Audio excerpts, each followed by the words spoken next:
सभी एक बार प्रेम से बोले जय श्री कृष्ण। जय श्री कृष्ण।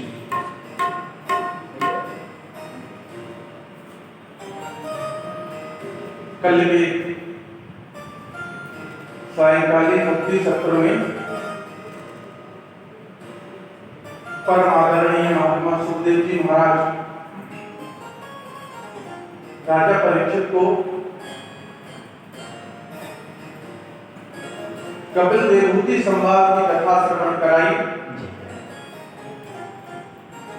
कपिल देव जी महाराज ने अपनी माता देवहूति के लिए सांख्य शास्त्र का वर्णन किया, कामी पुरुषों की अधोगति के बारे में वर्णन किया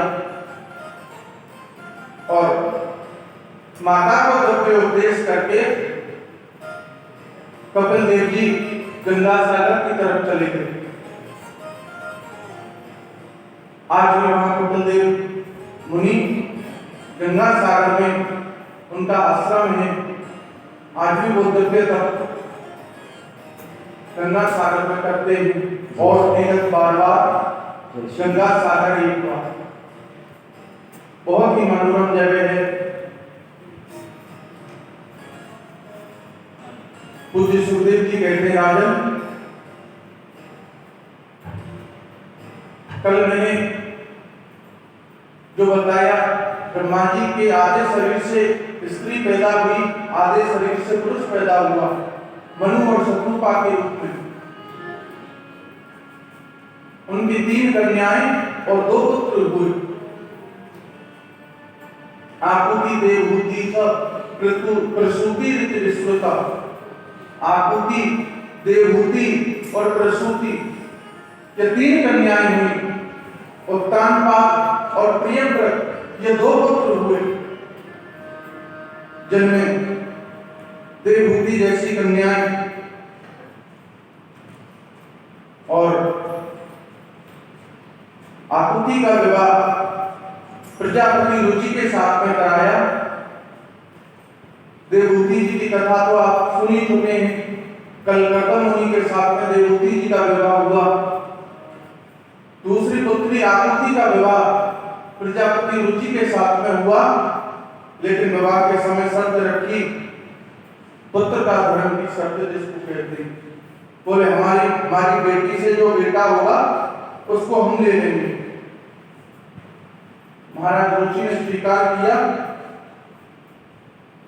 लेकिन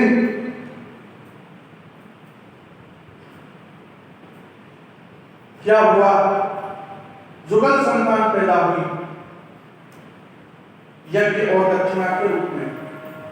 यज्ञ अर्थात ये भगवान के अवतार थे, भगवान नारायण यज्ञ के रूप में, और लक्ष्मी माता दक्षिणा के रूप में प्रकट हुई।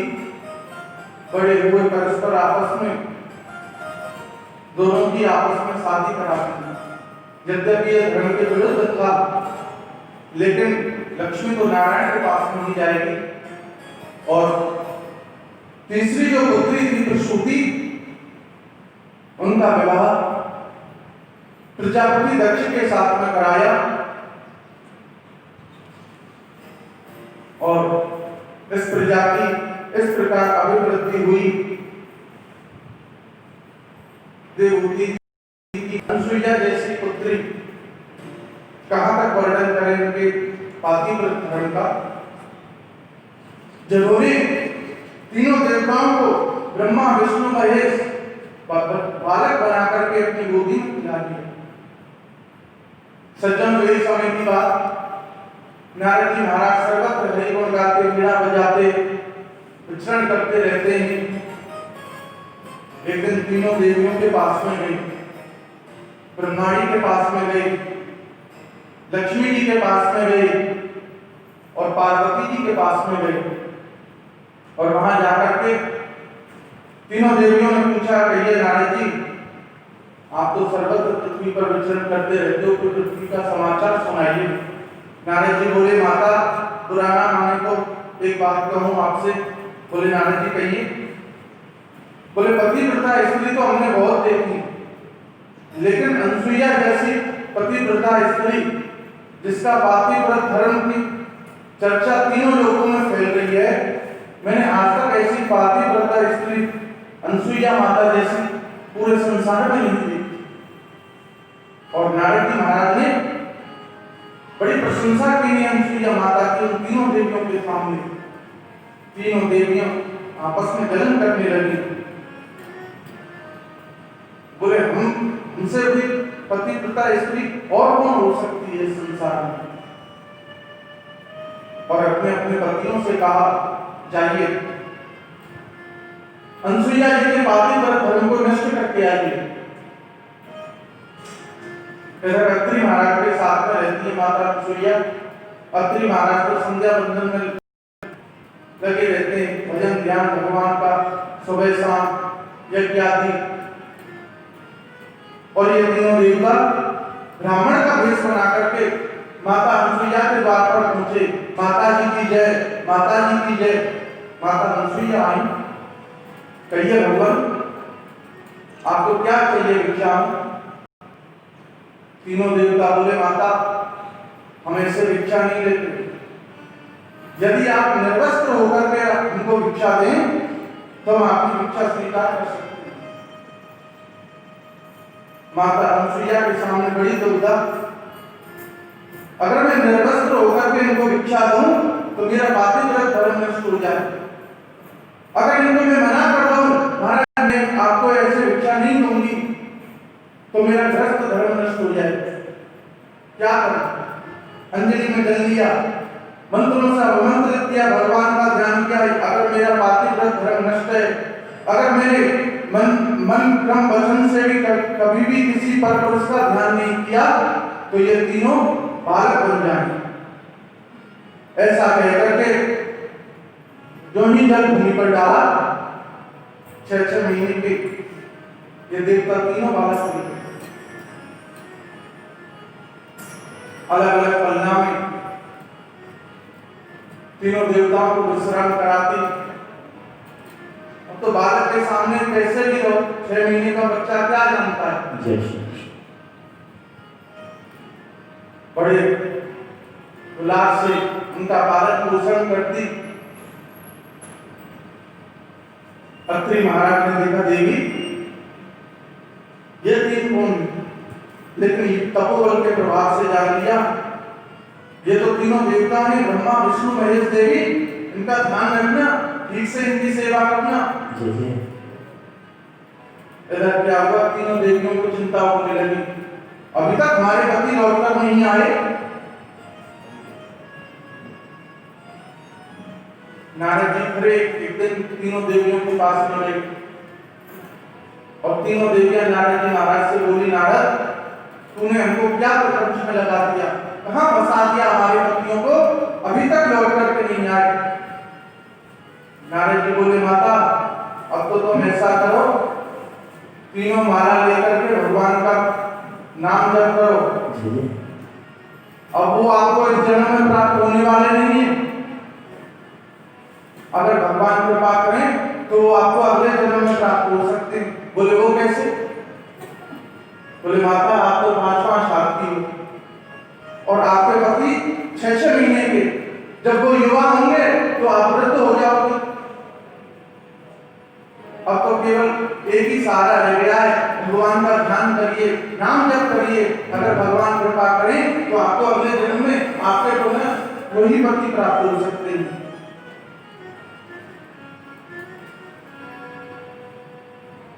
तीनों देवियां बोली, नारद हमसे हंसी मत करो, हम बहुत दुखी हैं।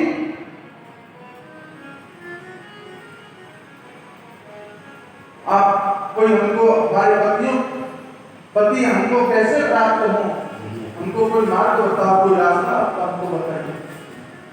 नारद जी बोले, अगर माता अनसुईया कृपा करें तो आपके पति पुनः आपको प्राप्त हो सकते हैं। तीनों देवियां माता अनसुईया के आश्रम पर गई। माता अनसुईया की जय, माता अनसुईया की जय। माता अनसुईया ने देखा तीन देवियों को, देवियों कौन हुआ। बोले माता जी हम आपकी पुत्र वधू हैं। बोले पुत्र वधू हो तो पुत्र वधू का दरवाजे पर क्या काम, अंदर आओ।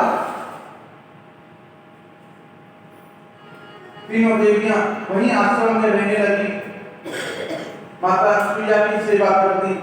एक दिन माता अनुसुईया सो रही थी, चरण दबा रही थी तीनों देवियां माता अनुसुईया के, और तीनों देवियों की आंखों से अश्रुपात हो रहा था। आंखों के आंसू माता जी के चरणों पर जब गिरे, माता जी की आंखें उनकी पुत्री, अरे बबुओ क्या हुआ, क्या कारण, क्या हमारे आश्रम में कोई तुमको दुख तकलीफ है कोई? नहीं माता जी कोई तकलीफ नहीं, लेकिन आप हमको क्षमा कर दें, हमने जैसा आपको समझा आप वास्तव में वैसी नहीं, हमने तो अपने अपने पतियों को आपको आपका पातिव्रत धर्म नष्ट करने के लिए भेजा था,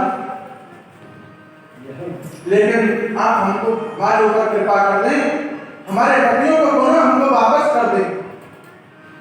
माता अनुसुईया बोली देखो तीनों बाल्टी में सो रहे, ले जाओ अपने अपने पतियों, मैं रोकती थोड़ी। माता अनुसुईया ने डाल दियो पालना, झूल रहे तीनों देव बन कर के लालना। माता अनुसुईया ने डाल दियो पालना, झूल रहे तीनों देव बन कर के लालना। मारी खुशी के मैया भूली ना समाती, गोदी में लेती कभी पालना झुलाती।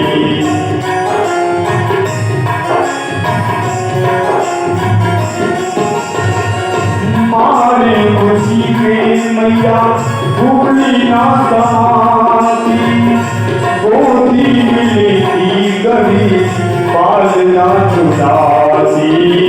कौन करे आज इनके भाग्य की सराहना, कौन करे आज इनके भाग्य की सराहना। झूल रहे तीनों देव बन कर के लालना, झूल रहे तीनों देव बन कर के लालना। बोलो बाल कृष्ण लाल की जय। जय जय श्री, जय जय श्री, जय जय श्री राधे।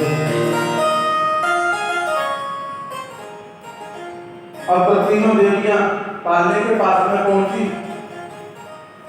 लेकिन मेरा कौन सा, मेरा कौन सा, मेरा कौन सा, तीनों देवियां आपस में अपने अपने मुंह की तरफ देखी। माता अनुसुईया ने कहा अरे कहां देवियों, ले जाओ अपने अपने पतियों को। माता अनुसुईया से तीनों देवी हाथ जोड़कर के बोली माता जी हम तो पहचान ही नहीं पाती कि हमारे पति कौन से हैं। माता अनुसुईया बोली तुम कैसी पतिव्रता स्त्री हो? पतिव्रता स्त्री तो वो होती है उसकी आंखों पर अगर पट्टी बांध दी जाए, हजारों पुरुषों के बीच में उसके पति को अगर खड़ा कर दिया जाए और उससे कहा जाए कि जा तू अपने पति के चरणों का स्पर्श कर जा करके, तो वो पतिव्रता स्त्री अपने ही पति के चरणों को स्पर्श करेगी जा करके, और तुम पर अपने पति पहचाने नहीं जा रहे। अच्छा ठीक है, मैं इनको पूर्ववत कर देती हूँ। और माता अनुसुईया ने अंजलि में जल लिया, भगवान का ध्यान किया, यदि मेरा पातिव्रत धर्म पवित्र है तो ये पुनः पूर्ववत हो जाए। और तीनों देवता पूर्ववत अपने स्वाभाविक रूप में आ गए। छहों ने माता जी को प्रणाम किया, अत्रि महाराज जी को प्रणाम किया,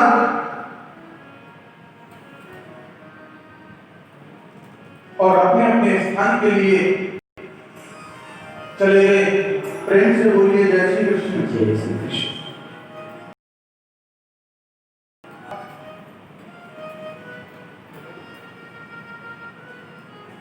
प्रसूति मनु महाराज की जो तीसरी पुत्री प्रसूति थी, जिनका विवाह प्रजापति दक्ष के साथ में हुआ, उनसे 16 कन्याएं उत्पन्न हुई। 13 कन्या धर्म को दे दी। श्रद्धा, मैत्री, दया, शांति, तुष्टि, पुष्टि, क्रिया, उन्नति, बुद्धि, मेधा और तितिक्षा, वे धर्म की 13 पत्नी।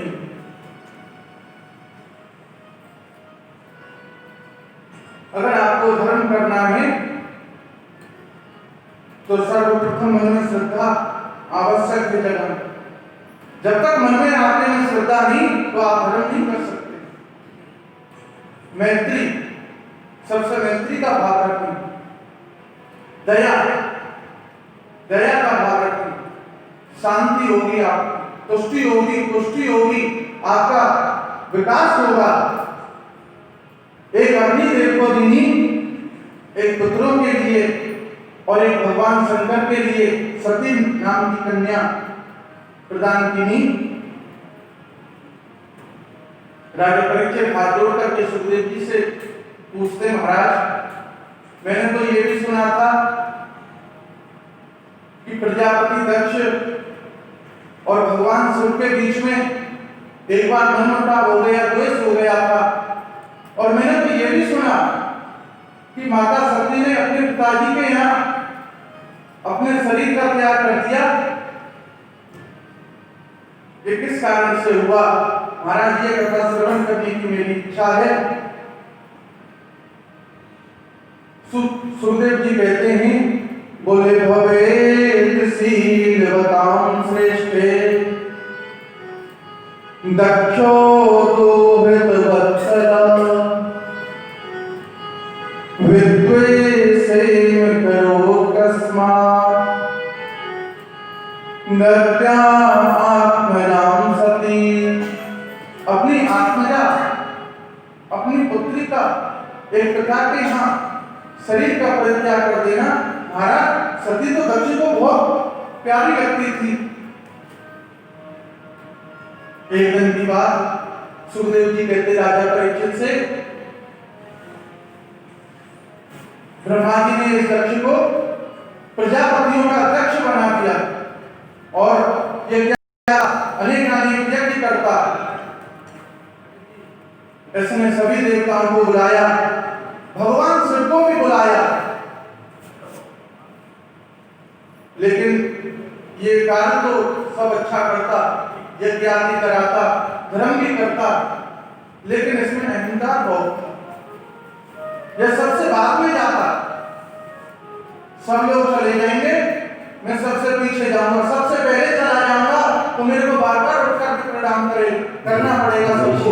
आइए, आप आइए, आप यहाँ बैठिए, लेकिन मैं सबसे पीछे जाऊंगा, सब लोग मेरा इंतजार करेंगे। अभी यजमान नहीं आया, अभी यजमान नहीं आया। और ऐसा ही हुआ जी। जब इस दक्ष ने राज्यसभा में प्रवेश किया, सब इसको देख करके खड़े हो गए, लेकिन भगवान शंकर खड़े नहीं हुए। भगवान शंकर ध्यान मुद्रा में अपने आराध्य का ध्यान कर रहे थे और जाते ही राज सिंहासन पर बैठ गया। भगवान शंकर की तरफ तिरछी तिरछी नजरों से देखने लगा और जैसे ही यज्ञ करना प्रारंभ किया, इसने भगवान शिव की निंदा करना प्रारंभ कर दिया। अरे ये तो देवताओं में अधम है, ये जटा भस्म को रमण करके रहता है, शमशान निवासी है ये। मैं तो ब्रह्मा जी की बातों में आ गया जो अपनी बेटी इसको दे दी। नहीं, ये सर्वथा मेरी बेटी के योग्य नहीं था। ऐसी ऐसी अपमान भरी बातें भगवान शंकर से कहने लगा, लेकिन भगवान शंकर तो चुप रहे, उन्होंने कुछ नहीं कहा। वहां से उठकर के खड़े हो गए, चल दिए। बहुत दिन हो गए, ससुर और जमाई के बीच में शत्रुता को चलते। एक दिन फिर इसने बृहस्पति सब नामक यज्ञ का आयोजन किया। सभी देवताओं को आमंत्रित किया, लेकिन भगवान सबको निमंत्रण नहीं दिया। आज आकाश मंडल विमानों से बटा हुआ है। सभी देवांगनाएं अपने अपने पतियों के साथ में दक्ष के यज्ञ मंडप की तरफ जा रही हैं, रास्ते में बात करती हुई जा रही हैं। बड़ी अपूर्व शोभा है दक्ष के यज्ञ मंडप की। इधर माता सती ने जब सुना मेरे पति के यहाँ यज्ञ का आयोजन हो रहा है, भगवान शंकर से जाकर के कहा, स्वामी आप चलिए ना हमारे पति के यहाँ, देखिए कितना सुंदर उत्सव हो रहा है। भगवान शंकर बोले, देवी वो तो ठीक है, लेकिन हम कैसे जाएं? हमारे पिताजी ने हमको निमंत्रण भी नहीं दिया। पिता भवन उत्सव परम, जो प्रभु आयुष हो, तो मैं जाऊं कृपायतन, सादर देखन सोई, स्वामी सादर देखन सोई।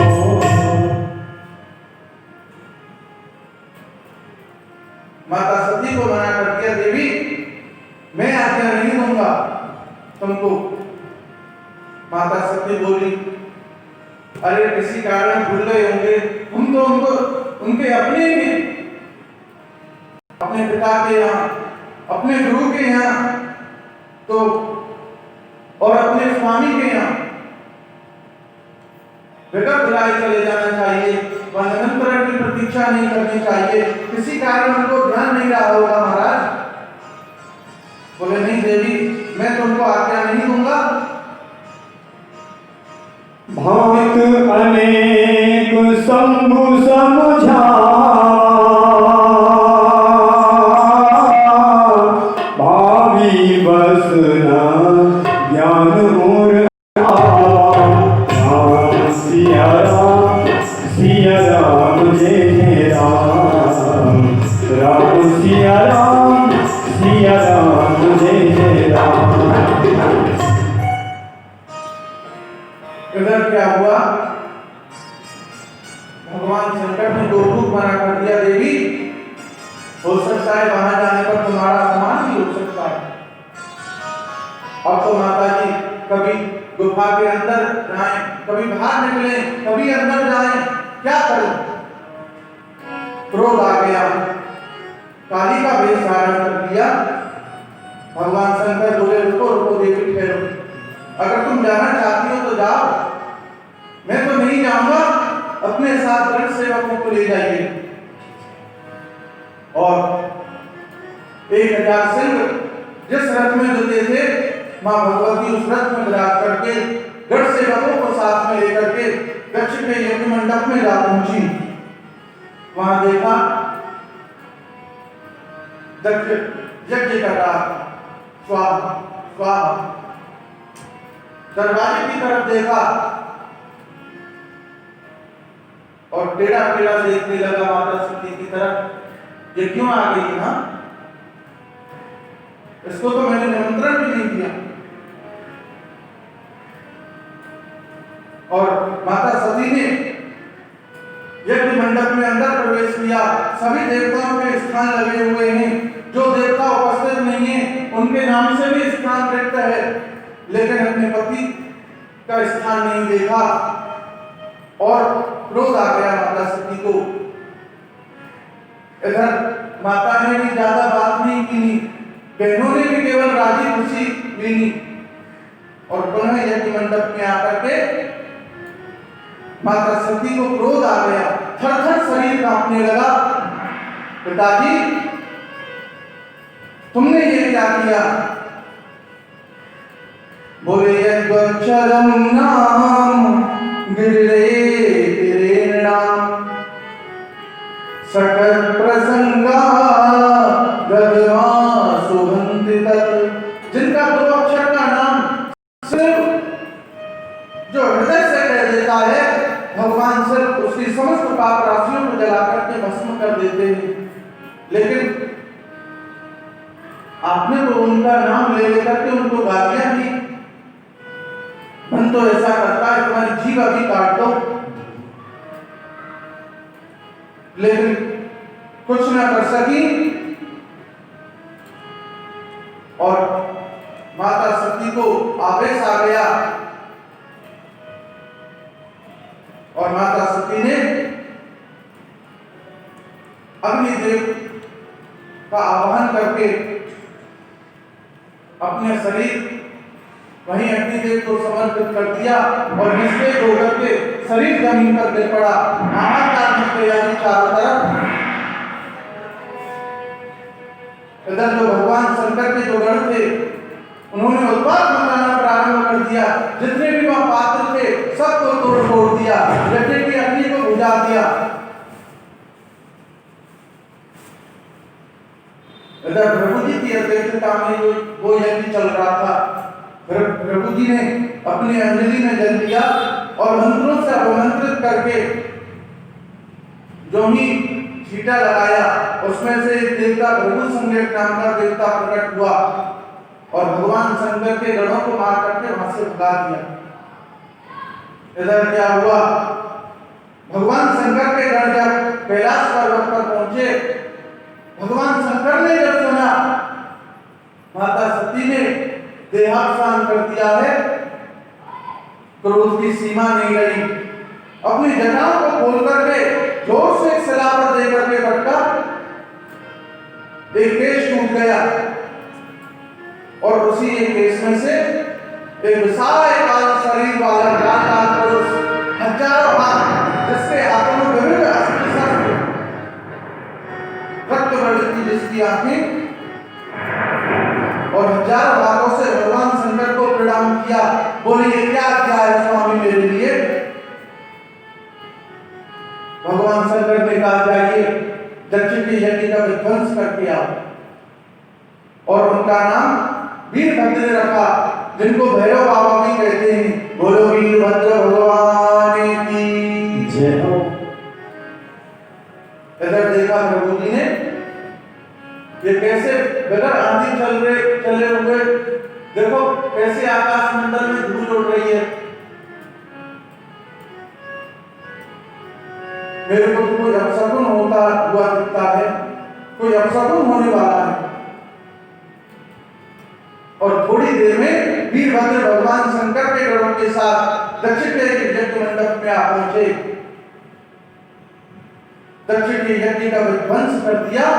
कुशाओं के आसन बिछे थे, एक कुशा खींच करके दक्ष का गला दे निकाला और जो पूर्णाहुति करते हैं, अंत में गोला छोड़ते हैं यज्ञ में, यजमान का मस्तक काट करके ही यज्ञ की पूर्णाहुति कर दी। बोलो जय श्री कृष्ण। जय श्री कृष्ण।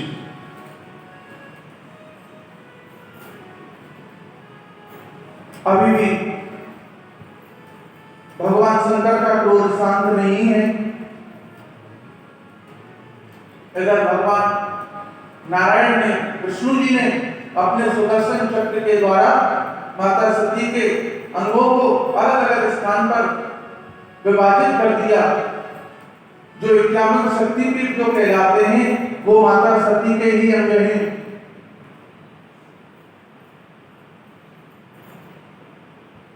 प्रिया विहीन है भगवान शंकर।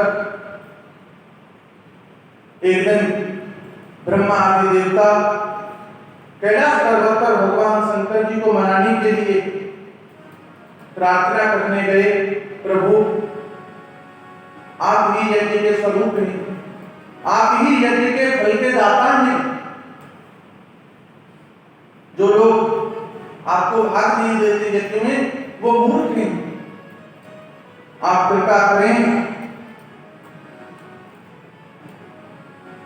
आप दक्ष के यज्ञ को चल करके वहां संपन्न कराएं। महाराज दक्ष को भी आप निमित्त करें। अगर क्या हुआ, भगवान शंकर बोले हे ब्रह्मा जी, ना तो मैं किसी के गुण देखता हूँ और ना मैं किसी के दोष देखता हूँ। हाँ, इतना जरूर करता हूँ, मैं उसके कर्मों के अनुसार उसके दंड का विधान जरूर बनाता हूँ। बोले नागम प्रदेश वालानां वर्णये नानुचिन्तये देवमाया विभूतिनां दंडस्तत्र धृतो मया। मैं किसी के ना तो गुण देखता, ना किसी के दोष देखता हूँ, उसके कर्मों के अनुसार उसके दंड का, उसके पाप पुण्यों का विवेचन अवश्य करता हूँ। और सभी देवताओं के साथ में भगवान शंकर दक्ष के यज्ञ मंडप में पधारे। धड़ पड़ा हुआ था दक्ष का और बकरी का सर लगा दिया। दक्ष जी गया, रोदन करने लगा, बार-बार भगवान शंकर के चरणों में गिर करके प्रणाम करता, अपनी पुत्री के लिए सोता। और भगवान शंकर ने दक्ष के यज्ञ को पूर्ण कराया। ये भगवान शंकर की कथा, सती चरित्र की कथा, जो भी मनुष्य श्रद्धा प्रेम से सुनता है उसकी समस्त पाप राशि भस्म हो जाती है और त्रिदेवों में उसकी संबोधि हो जाती है। हम ब्रह्मा जी को छोटा मानते हैं, या विष्णु जी को छोटा मानते हैं, या शंकर जी को छोटा मानते हैं, ये तीनों एक ही हैं। इन तीनों को मिलाकर के ही जगदीश बोला जाता है। जो हम लोग आरती गाते हैं ना, ओम जय जगदीश हरे, तो ये इस आरती में तीनों देवताओं की आरती मानी जाती है। प्रेम से बोलिए राधे राधे राधे।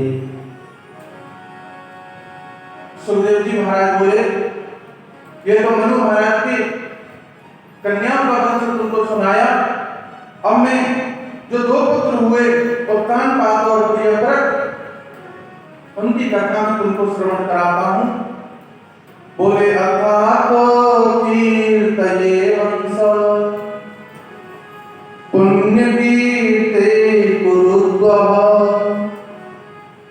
स्वयं भवस्यापि मनो हरेरंसार जन्मना। महाराज उत्तानपाद, जिनकी दो रानियां हैं, एक का नाम सुनीति, एक का नाम सुरुचि, लेकिन कोई संतान नहीं थी। सुनीति महाराज उत्तानपाद को धर्म की बात सिखाती, सुरुचि महाराज उत्तानपाद के मन की ज्यादा बात करती, श्रृंगार अधिक करती। तो सुरुचि रानी उत्तानपाद राजा को अधिक प्यारी लगती। एक दिन सुरुचि रानी बोली, महाराज जैसे एक म्यान में दो तलवारें नहीं रह सकती, उसी प्रकार एक राजमहल में दो रानियां नहीं रह सकती। या तो आप मेरे को निकाल दीजिए या बड़ी रानी को निकाल दीजिए। छोटी रानी से डरता था राजा, बड़ी रानी के लिए अलग महल बनवा दिया। एक दिन राजा उत्तानपाद शिकार खेलने के लिए गया, रात्रि हो गई, भीषण आंधी तूफान आने लगा। उसने सोचा पास में बड़ी रानी का महल पड़ता है, आज रात्रि क्यों ना वहां जाकर के मैं विश्राम कर लूं। और सुनीति रानी ने देखा, अपने पति का अभूतपूर्व सत्कार किया। सवेरे जब अपने राजमहल में पहुंचे तो सुरुचि रानी ने हाथ पसार करके ऐसे रास्ता रोका, जाइए आप बड़ी रानी के पास में ही जाइए, यहाँ आपका कोई काम नहीं। क्योंकि मेरे को पता था तुम रात्रि भर बड़ी रानी के महल में ही थे। राजा उत्तानपाद करने लगा, तब जाकर के कहीं रानी ने रास्ता दिया। इधर क्या हुआ, उसी रात्रि में सुनीति के ऊपर भगवत कृपा हुई और सुरुचि रानी के ऊपर भी भगवत कृपा हुई।